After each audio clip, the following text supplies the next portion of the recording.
Alright guys, this is going to be a real short video. This is down and dirty.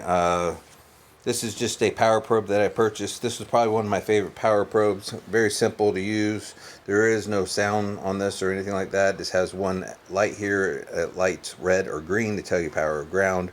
We have a switch to apply ground, a switch to apply power. This switch on here is a lot better than the cheap ones that I've ran across. If you looked at my past videos, I have a red one that I use. And when I mentioned in the video I had problems with it, this is the one that I use all the time. This is the EM285. This is made by Allsun, and they've changed the design a little bit on it. They used to have a junction here with a little plastic encasement around the wires. Now they're just shrink wrapped, so they changed just a little bit. The problem I have is my plastic is just deteriorating around the outside of it and crumbling to pieces because it's so old. It still does work. I have patched it because the ground has broken, and I've had to take it apart, resolder it.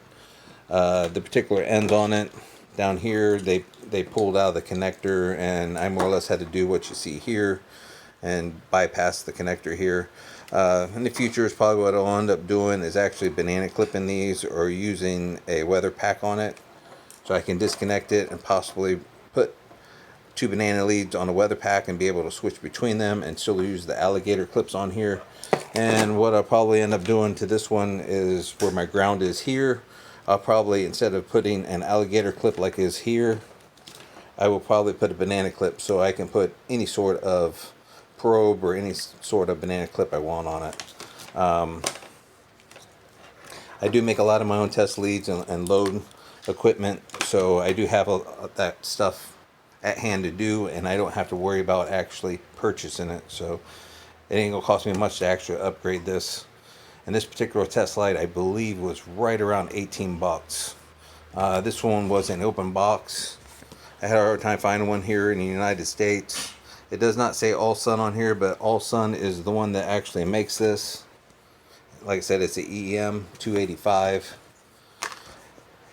And what's nice, the manual actually comes in English, so no Portuguese or French or anything else that you have to thumb through. Like I said, this was going to be a little short, down and dirty video, just telling you about my favorite probe. Like I said, this is my favorite power probe here. I do have a regular factory power probe with a voltmeter and everything in it, but this and a test light is probably one of my favorite test equipment. And just thought I'd share that with you guys. If you're looking for one, it's not going to break the bank. This is one I've been using for years and that I trust. Alright guys, give me a like, share, subscribe, and we'll talk to you later. Have a good night.